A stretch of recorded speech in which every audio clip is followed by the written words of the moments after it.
Oke, assalamualaikum warahmatullahi wabarakatuh. Nah, sobat peternak semuanya, di sini saya akan menyampaikan isu ya yang sering berada di pasar masyarakat kita, yaitu telur infertil dan telur yang fertil. Nah, gimana apa yang membedakan dari kedua jenis telur ini? Dan tentunya telur ini harus semestinya kita ketahui sebagai konsumen dan sebagai masyarakat Indonesia yang cerdas, akan membedakan bagaimana telur yang fertil dan telur yang infertil yang layak dikonsumsi. Tonton sampai habis, jangan lupa like, komen, dan subscribe.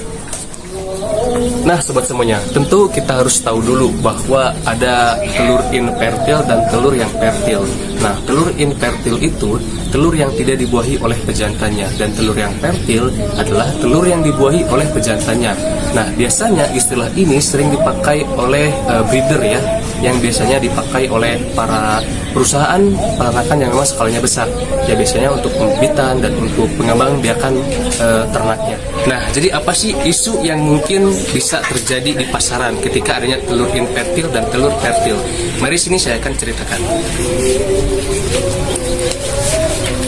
Nah, sobat semuanya, jadi seperti ini. Kita bayangkan saja sebuah perusahaan pembibitan telur, misalkan pembibitan untuk ayam broiler ya, untuk kebutuhan daging. Nah, ini ada telur, misalkan ini telur ayam broiler, dan ini telur fertil, artinya telur yang dibuahi oleh pejantannya. Misalkan kita masukkan ke dalam mesin tetas. Nah, telur ini selama 5 hari akan dicek oleh si perusahaan tersebut apakah telur ini embrionya berkembang atau tidak. Nah, kalau misal embrionya yang berkembang, itu telur fertil dan bisa dilanjutkan ke proses selanjutnya untuk ditetaskan. Dan telur yang infertil, nah telur ini otomatis akan dibuang oleh perusahaannya.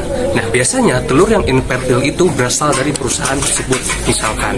Nah, telur infertil ini akan, kalau harusnya itu dimusnahkan karena tertulis dalam undang-undang ya untuk tidak boleh diperjualbelikan. Dan biasanya telur infertil ini yang dari perusahaan biasanya harganya itu murah, sekitar 1.500 paling murah. Nah, ini telur infertil ini otomatis akan merusak harga pasar yang ada di pasar itu. Jadi akan sangat merugikan sekali bagi peternak di Indonesia. Nah, ini adalah ayam Arab. Di situ ada betinanya 5 dan 1 pejantannya. Otomatis telur yang akan dihasilkan adalah telur fertil karena dibuahi oleh pejantannya. Dan ini saya peternak saya akan melakukan pembibitan tentang telur ini. Kalau misal telurnya hanya untuk dikonsumsi, otomatis pejantannya juga gak jadi masalah karena telurnya itu untuk dikonsumsi, bukan peruntukan untuk ditetaskan. Nah, itu sobat semua cara membedakannya. Jadi isu telur infertil dan telur fertil itu semestinya gak akan jadi masalah bagi kita sebagai konsumen, tetapi akan menjadi masalah ketika harga telur di pasarnya itu anjlok ataupun menjadi bermasalah dan merugikan para peternak telur konsumsi. Nah, itu sobat semuanya. Nah, sekarang kita buka ya telurnya, ini apakah ada embrionya atau tidak. Kita buka.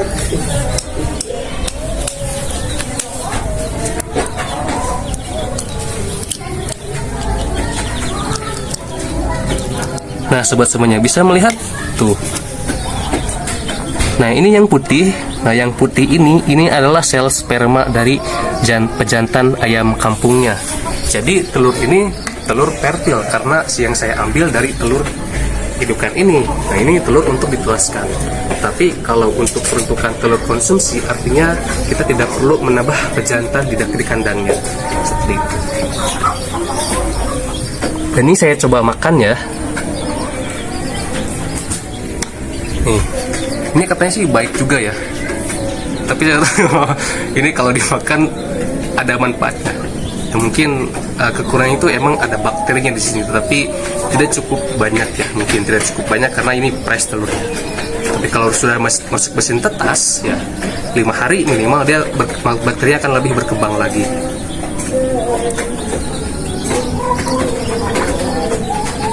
Saya makannya ragu ya, jadi nanti kameramen saya yang makan. Boleh.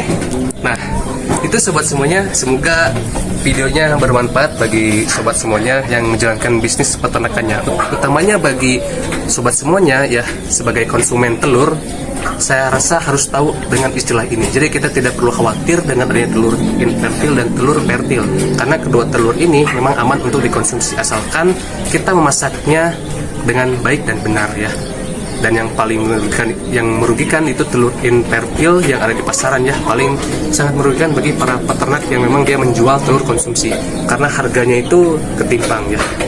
Jadi bagi para perusahaan ya, perusahaan pembibitan khususnya ayam broiler, ayam petelur, yaitu biasanya mereka sekali meletaskan itu jutaan butir atau ribuan butir. Jadi mungkin akan lebih banyak telur infertilnya.